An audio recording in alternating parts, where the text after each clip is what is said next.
Hello and welcome to the Now Spinning Magazine podcast with me, Phil Aston. And on this episode, I'm absolutely delighted to have with me Tony Banks, composer, keyboard player. Genesis is probably the name that is associated with your name, Tony, more than anything else. Welcome. Thank you very much. Today, I'd like to talk to you about this box set, 18 Pieces for Orchestra, which contains over 3 hours of music composed over quite a long period of time.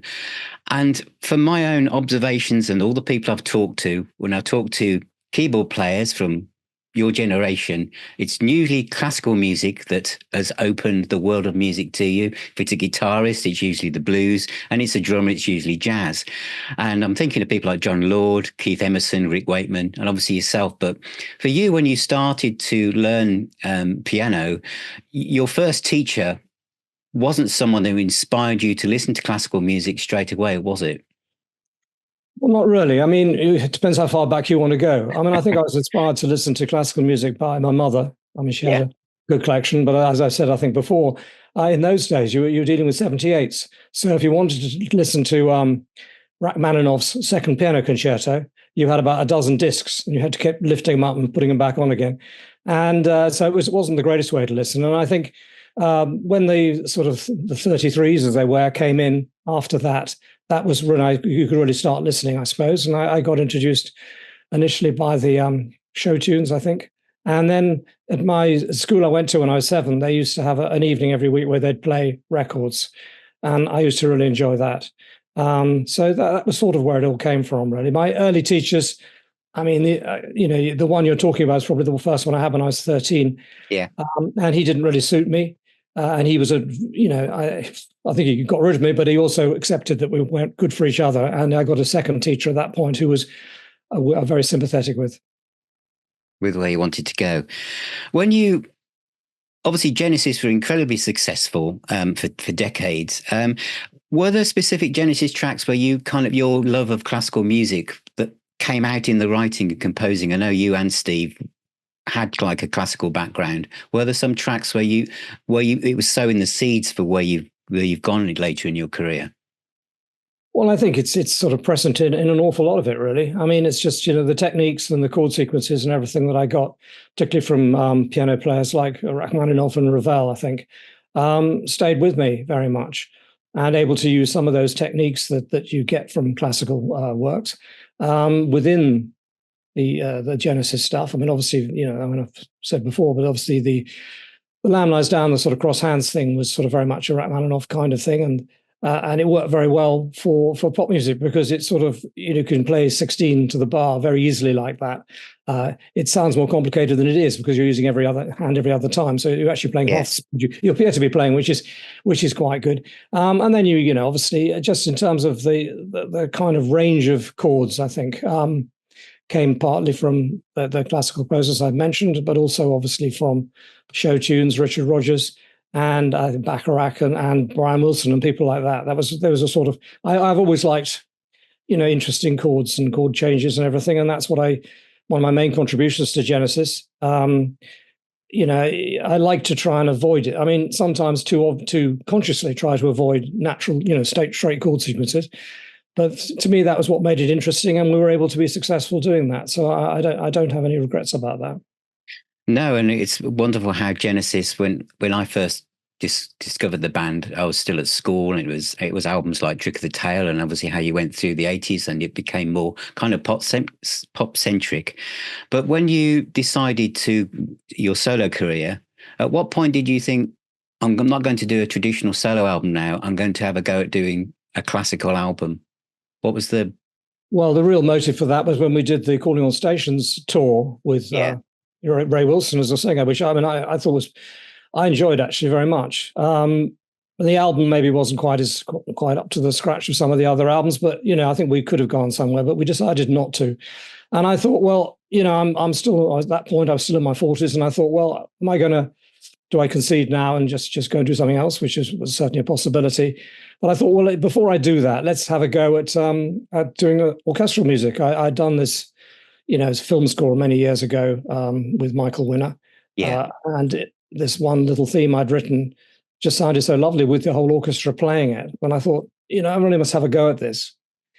And when I sort of, back really when I started writing for what became Seven, and I kind of had a few bits in the back of my mind that could work with an orchestra. I'm not really thinking classical. I've never really called this stuff classical. It's orchestral music, And I sat down and sort of tried to sort of see if I could come up with something that, on the spot and see what would happen. And just improvising on a string synthesizer, I come up with the piece Black Down, really, which is, a lot of it, what you hear is pretty much there. I mean, it was obviously, we augmented it and made it a little sort of sexier by putting a few bits and pieces in it. But, essentially, it was kind of came from a distillation, if you like, of a series of improvisations, which I sort of put together.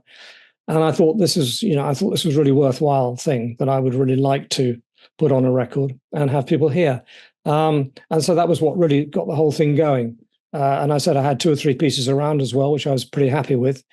And then I thought I'd write a couple of more pieces to go with the thing. And it's great for me, really. I mean, I love writing. That's what I love doing, and the problem is writing for Genesis meant you had an audience. It was great. Writing on my solo albums meant, much as I loved it, when the album came out and didn't do anything, you sort of felt it was a bit of a waste of time in a way, although I love doing it and I still think they're good records, So this was sort of another way of writing and have a go at, really. And surprisingly enough, it seemed to go quite well with a certain number of people. So it opened up a new avenue for me. Do you feel that was there a challenge in transitioning to a classical or orchestral way forward? I'm thinking, I remember myself watching John Lord's Concerto for Group and Orchestra, the video, and you can see the looks on the faces of the people in the orchestra as if they're there, but they don't really necessarily all want to be there. And I remember Keith Emerson's piano concerto coming out at the height of punk and people saying it was like overblown. But now, of course, that piece of music is seen as like a really top class piece of orchestral music. And of course, Rick Wakeman has done this. For yourself, as you transitioned into this world, did you come across any kind of not us and them, that's wrong, but a kind of different feel that you're coming from a rock world and now you're going into being seen or releasing something that's on a classical label and will be on things like Classic FM? Well, yes, obviously, when I first tried to record Seven, I went in with the London Philharmonic Orchestra because I have a vague connection with someone who ran the orchestra. And we did 4 of the pieces. And, I'll be honest, the orchestra weren't very interested. And the result was awful. And I thought, I don't really want to do this. I'll give this up. It's not going to work. But I was persuaded by various people around me, particularly Nick Davis, who's, been a strong supporter throughout my career, my later career.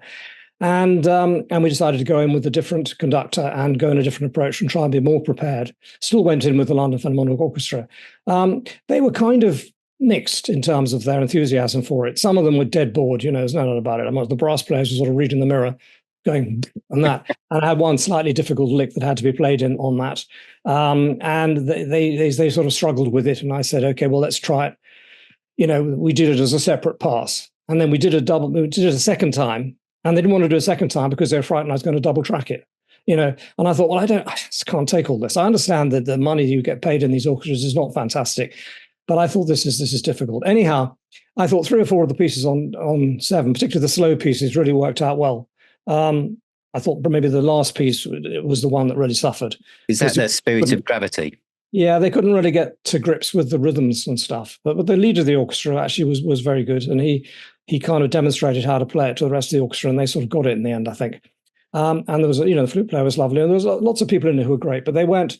I felt the orchestra was, as you say, they weren't really very into it. So I made a specific decision on the next records to go somewhere else. And a lot of people advised me that the orchestras in Prague were very much more up for all this kind of thing. They'd done a lot of film music. And it was a totally different experience. I used actually 2 different orchestras, but both of them, there were people in there who were Genesis fans, and they all really tried and went for it. And if I wanted to double track, they didn't care. They wanted me to double track. And, it all seemed to go a lot quicker. They're obviously a hell of a lot cheaper, which was another factor in it, because, you expected in with an orchestra to go in and after an hour or two to have a piece done, which is okay if you're doing sort of Beethoven's Fifth or something, because everybody half knows it, even if the composer, even if the conductor wants to do something different. But it's a piece of music you've never heard. It's very difficult to get it across. And half the time we were spending, particularly on the first record, just trying to get the notes right, you know. So with the second one, it was much easier because we could get the notes right, and then we could rehearse it, and then we could play it. And that was, you know, that taught me a lot, really. And I think in terms of playing, it's a lot better. I mean, I think the pieces on, you know, I love the pieces on all three albums. So I don't necessarily rate it from a composing point of view. It's just all different, really. I had the advantage also of Paul Englishby, who worked on that second, is a very fine arranger and composer in his own right, and he was very helpful, particularly on the tracks led by soloist, which was something I hadn't really done on the previous record. And I did in, you know, really, but I really loved making that record, by comparison with the first one, which was always a bit of a sweat. I suppose because the musicians are sight reading for the first time and then probably expected to record it within that second or third run through, aren't they? Well, pretty much. By the time you got all the notes right, it could be the first run through. That's the trouble. And, you know, and I mean, listening back to my demo of The Spirit of Gravity, which you mentioned there, I mean, the slow the slow theme at the end is about half the speed it should be. And I tried to get the string players to play arpeggios against the brass playing the lead and stuff, and the whole thing was just so soggy. And I couldn't really sort of, you know, at the time you can't sort of think what's wrong with this? Why is it so bad? You know. But then, yeah, the result wasn't too bad. It's just not as good as it could have been, you know. Whereas I felt the second album, and particularly the third one, 5, I was really able to get it very close to what my original vision was, if you like. I guess that's the thing, because obviously I've never heard what you heard when you were pulling it together. So playing 7, which came out in 2002, Black Down, I absolutely love. And to know that came from 2 hours of improvisations, it's a fantastic piece of music. And because I read in the booklet about the story behind Spirit of Gravity, obviously I've not heard what you had in your mind, but to me, it sounds like a fine piece of music. But the second album, I guess my favorite on this one is Blade, which features Charlie Simeon. Is it on violin? I see him, yeah. See, that is absolutely stunning. I mean, the violin playing, was that, because it sounds like a voice. It sounds like a voice within the music. So was that all composed by yourself on the piano? And well, it was all, I did it like I did a keyboard solo, really. Oh, right, yeah. A sort of backing going that I sort of was kind of right, you know, with all the chord changes and everything, and I improvised on top. I mean, some of it was, you know, was natural, but every note you hear that Charlie played was written on that original thing. Oh, wow. Again, my original demo was actually rather faster. But it was kind of a bit of a challenge. And when we got the orchestra playing the parts, the little sort of, you know, the background fiddles and everything, it was you shouldn't be too fast. And I think the speed it ended up with was about right. You know, we were able, fortunately, because we did the violin separate from the rest of the orchestra, we could cheat a bit and do, you know, edit it a bit if there were things that weren't quite right. You know, because it was a difficult part. And he came out pretty unprepared, actually. You know, I said, have you rehearsed? And he went, oh yeah, I've done it. You know, yeah, done and then we got out there, and it was a little struggle. Some bits he played absolutely fluently, perfectly first time. It was fantastic. He's a very good player, you know. Yeah. Other bits needed a little more work, but that's all right. I was very excited by this piece, and I think, as I said, I think I owe a little bit more in terms of the arrangement to Paul Englishby on this. I kind of, you know, as I said, all the melody, all the notes and all the chord changes and everything like that is all me. But, you know, he made it sort of work with an orchestra, because what I had was a demo with, you know, and I'd done a certain amount of arrangement stuff on it, but there was, you know, it sounded like a demo. It sounds quite good, actually, but it sounds like a demo. And then 5, this was a different approach, wasn't it? Because you basically demoed all the orchestral parts for this one and created almost a template for what you wanted. That's true to some extent, although don't underestimate, again, with Nick Ingman, you know, he added quite a lot on the final results. But it meant that because I used the piano that I'd recorded on the original pieces, on all of them, I had a sort of tempo map for all of it. I used the piano that was there because it was fine. And we did everything to it. So what we did this time was we recorded, first of all, did all the soloists, actually, and people who playing not so much on their own, you know, like the harp and the trumpet and stuff. And then went out to Prague and then recorded the sections of the orchestra separately, which was good for me because I'd got pretty much the arrangements done with synthesized. It meant that you could then do the real strings against the other synthesized sort of woodwind and stuff.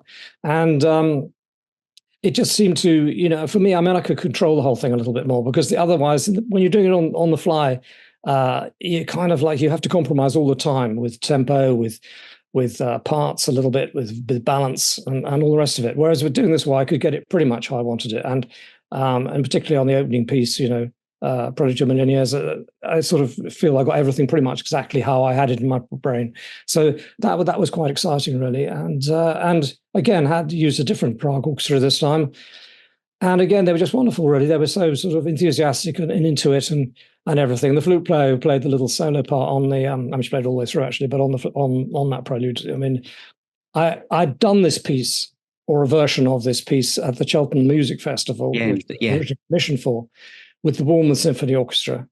And, we went there and I said, look, I said to the flute, look, the flute part's not easy. You're not going to be able to sight read it. It's going to take more than that, Anyhow, we went there and I had to try to get some rehearsal with them. I got a bit of time of rehearsal, but then they got quite difficult. And then on the day they played it, and it's really, to be honest, I mean, the slow stuff at the beginning sounded all right, but once it got going, it was no good. And the flute stuff was just useless. I mean, they were nowhere near it. Two flute players, I got nowhere near it at all.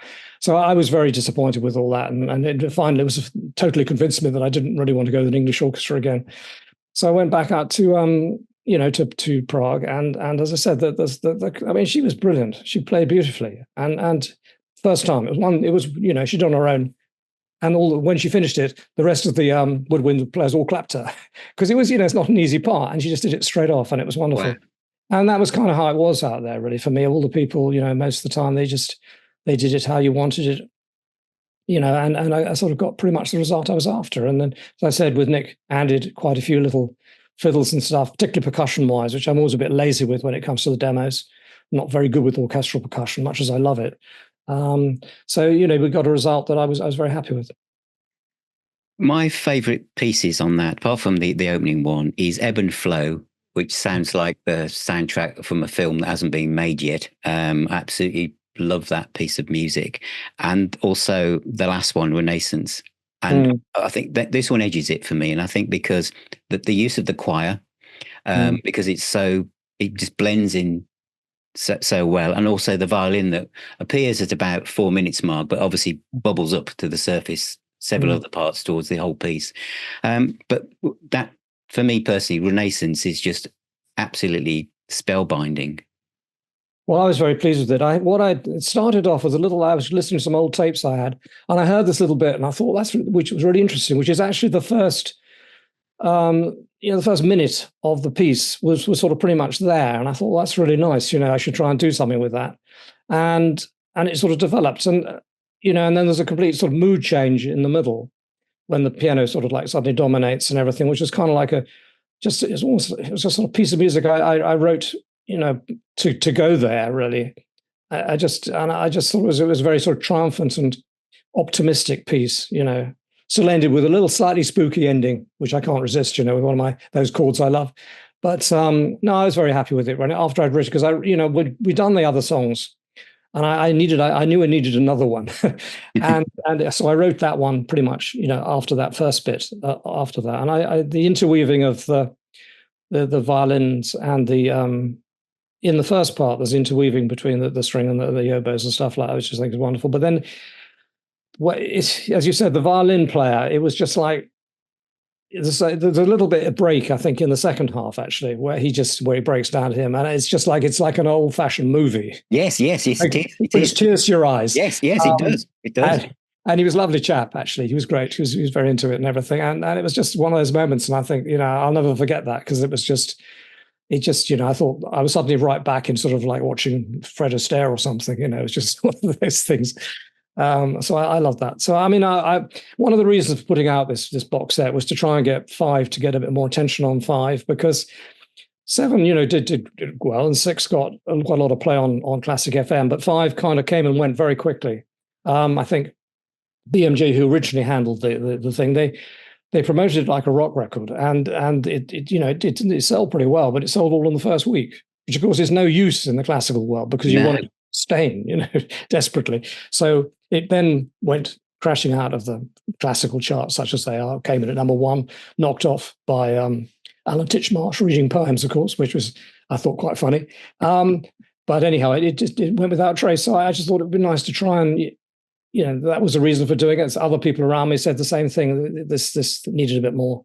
I mean, whether it's going to get it through doing a box set, which, these days people's attention span seems to last for 10 seconds. I'm giving them 3 hours of music. I don't think that's really going to be very helpful. But the odd person out there who might think getting all 3 in one go might be worth it, because I'm proud of all of them, and certainly a few pieces on each of them. Very proud.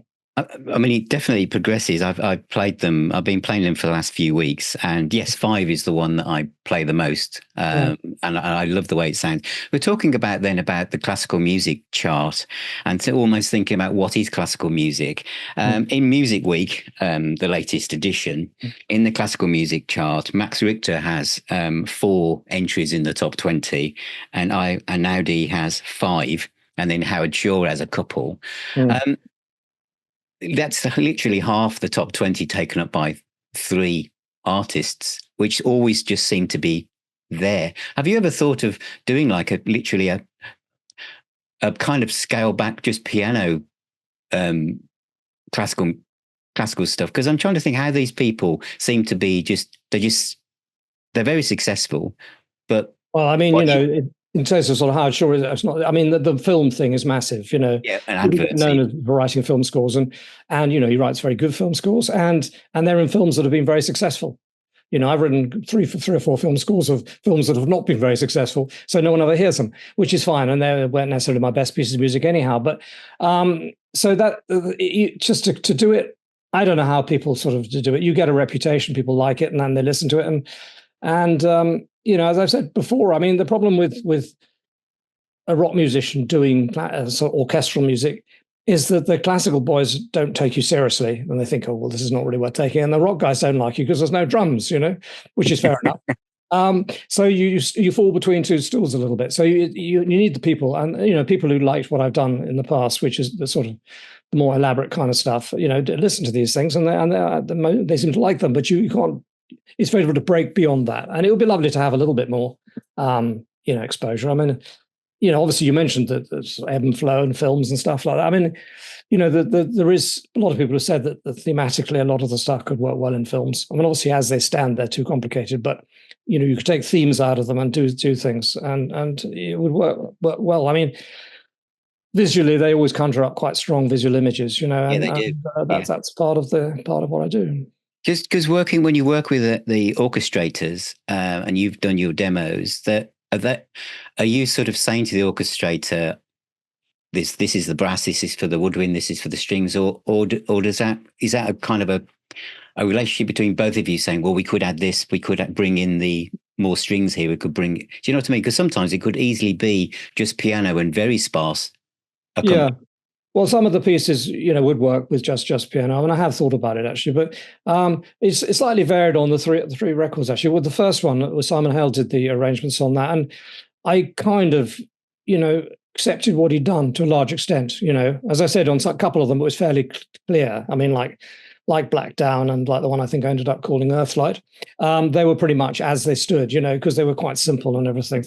Some of the others he did a bit more on and stuff, and I liked what he did, but it did take it slightly away from my original thing, but I think the arrangements in the main were pretty good, With Paul, we had a lot of back and forth. I kept going down to his place in Brighton, and we would sort of thrash the stuff out. He used to do these terrible demos, and I got very distracted by them. I said, look, that sounds awful. He said, no, you wait, it'll be fine, And anyhow, once we got into the studio, it was just totally different, and it all made sense, and it was all very good. But there was quite a lot of back and forth on that, I suppose, and on some of the pieces, I had to, he was a little freer with everything, and I said, look, you've got to do it like this. You've got to, the chord is very important, things like this, which is the thing. And on the last one, obviously, I a lot of it was defined by what I did on the demos. So, say Nick added a lot, and he did some great, flourishes and stuff on the orchestra. I think particularly on the second piece, Ravalli, where the orchestra does all sorts of funny little things, which I think are very, very good, and he was quite good at, just little sound things and everything like that. But also, sometimes I just said, look, we want to make this move a bit more. We want arpeggiated than I've had on the piano. But we always went back to the piano part and just sort of tried to work from that if we had a question. So, beyond this box set, 18 Pieces for Orchestra, which is out now, everybody, which you should go and buy. Look, hey, I got it too, so you can see it twice. Yeah. Exactly. There you go. In stereo. Yeah. Do you have any plans to work on a number 4? I don't say no. I mean, I kind of, I never quite know whether, I kind of thought that I was so pleased with 5, and then it didn't really do much. So you kind of, and I had this problem with my solo albums as well. I mean, obviously with the Curious Feeling, and if you feel you've done something quite special, and then of course it doesn't do anything, and you do feel a bit sort of, what am I doing this for? There's a great episode of Frasier actually where suddenly he's asked, you can do this advertisement for something on TV, I think. And he gets in, because he can afford it and all the rest of it, he gets in the massive orchestras and stuff and does this thing to this little jingle, which is completely unnecessary and everything. And sometimes I feel a little bit like that. I mean, what am I doing? The Genesis stuff has always done really well, and I'm very proud of all that and everything. Outside of Genesis, hasn't really done all that much. But I mean, I can't stop myself writing. But you do sometimes feel, what's the point? And then you put it out. It can be very disappointing, that moment when you put it out. But hey, I'm not going to complain too much. I mean, I've had so much luck and success with Genesis and everything over the years that I'm not really complaining about that. It's just, you ask yourself. And there are a couple of other little things I've done. I did some pieces for a guy called John Potter, who has a group called Alternative something. Oh God, I get in trouble now. I can't remember his name. Which is a singing group with lutes, two singers and lute, which is beautiful. And I really enjoyed doing that, and things I wrote quite spontaneously, actually, to existing poems. And I've just done a little bit of work with a guy in America. I've written a piece for a record he's doing, and I don't know where that's going to go, but that was quite fun. So I quite like little jobs like that, really, to get involved in some sort of another big one. But I am still writing. I've still got bits and pieces out there that are sort of could go somewhere. I don't know, really. I didn't think necessarily after 7 I was going to do another one, and then I think it's been quoted before, but when we were on the tour doing that, the tour in 2006, 7, or what it was, they kept asking, having what we were going to do next, and Phil was going to do another solo album, something, and Mike was doing Michael Mechanics, and I felt I had to say something, so I kind of talked myself into it, I'll do another orchestral album, so I did. And I had people around me who were very helpful. Martin Robertson, who's the sax player on those things, he introduced me to Paul Englishby, and that sort of got me going a little bit, sort of thinking about doing another one. And so I just love writing music. I've always liked writing more than I've liked playing, really. I mean, what anybody thinks, that I'm quite limited as a player. I do what I do. I make it sound like I can do more than I can. But I mean, it's. But everyone also, I'm quite famous for my bum notes, so that's part of the thing. But the writing is what I'm down to. That's why I'm in this group. Was in Genesis. I contributed a lot to the writing over the years. And that's what was the most important thing. And I depended very much on people like, first of all, Peter and Phil, who are just marvelous at communicating with an audience, as well as having fantastic voices, as well as the rest of the group. It was just a fantastic situation to be in, to be able to rely on other people and to be successful doing what initially was pretty, certainly outlandish music, really, in a way. I mean, 25-minute piece and everything. Which, in a way, almost now is the way I personally see it, Tony, is that is like the new classical music. When in the 70s I was too young to appreciate things, classical music, because it was something that my parents listened to. It was something that was another world away. But now, when so many orchestras have played along with classic bands, and and Steve Hackett's done orchestral versions of his gigs and stuff, and he's just re-released his classical stuff from the 80s, which now, at the time, I dismissed because it wasn't rock guitar. But now, of course, I'm older. I appreciate composers like Elgar and Mahler and all this now, and it all fits in. I can see how it all connects to some of the motifs I listened to in some of those bands from the 70s, like Genesis. So it's like, what is classical music? It's kind of changed to me, and I think that listening to this, I absolutely loved it, and that's especially, I loved all of it. But if I'm going to pick one, it would be number 5, the one that I've and I won't be able to stop now. Blade from number 6. Yeah, well, I mean, fantastic. I'm very glad you like these things and everything. I mean, I think the problem with modern classical music as such, no one quite knows what it is really. I Yes. mean, you mentioned classic FM charts, but it's basically full of film and Yeah. quite a lot of what you might call sort of in between music, really. Yes, in between music. And Yeah. who's the most famous classical composer in the world at the moment? I don't really know. I mean, does anybody know? I mean, people don't even know a single one, to be honest. That's the problem you've got. Yeah. And you come back to sort of John Williams and Howard Shaw, I mean, because Yes. that's where you're at. Um, I mean, Carl Jenkins obviously does very well, but then even his music is a little bit kind of like, it's not exactly kind of, traditional classical. And what you might call traditional classical music now is it seems to have, still not got beyond the very atonal stuff and everything. And I don't know. I mean, is that what people want to hear? I don't know. Harrison Birtwistle, I don't know. He was never for me and still isn't. Well, for me, that'll do. Well, thank you very much for Absolutely that. fantastic. Well, thanks so much, Tony, for all of your time today. It's been wonderful talking to you. And if people want to find you, you're on social media, aren't you? On Facebook and X Well, and something of me. something of it. Well, I have you're actually, there. I don't normally do much, but I just, Okay. people keep me informed. Okay. But from Nexus is Naxos, sorry. This is where you can buy this, or Amazon, or any online retailer. But it's absolutely superb. So thank you again for all of your time. Okay, well, thank you very much. A huge thank you to my guest, Tony Banks. That was such an honor to talk to a member of Genesis. My second one, really, having spoken to Steve Hackett 3 times now. But Tony Banks's 18 pieces for orchestra, over 3 hours of absolutely dramatic but equally sublime music, is out now on a 3 CD box set from Naxos Music. It's absolutely wonderful. There are so many fantastic tracks and pieces of music on here, and I hope there is another one as well. But have a listen. For me personally, I fall in love with music that John Lord made. Again, all these classic keyboard players from this period, Rick Wakeman, John Lord, Keith Emerson, have all kind of written for classical music. But Tony Banks's are probably the most extensive, literally symphonies and wonderful music. And it was great talking to Tony about how he approached this style of music and the different orchestras he worked with. That was very enlightening in places as well, wasn't it? I think you'll all agree. But listen to this. My favourite, of course, is number 5. Although there are favourites across the whole breadth of this release. It's well worth listening to. And I think Genesis and the way that, we think about the way Steve Hackett has approached this music, it is becoming the new classical music. And I think many of us were probably too young to appreciate some of the music of the day. But now, for me personally, I found this really, really inspiring. So thank you again, Tony, for your time today. It was absolutely fantastic and an honor to be able to talk to you. So thank all of you, my audience, my readers, listeners, and viewers, for being here on this journey.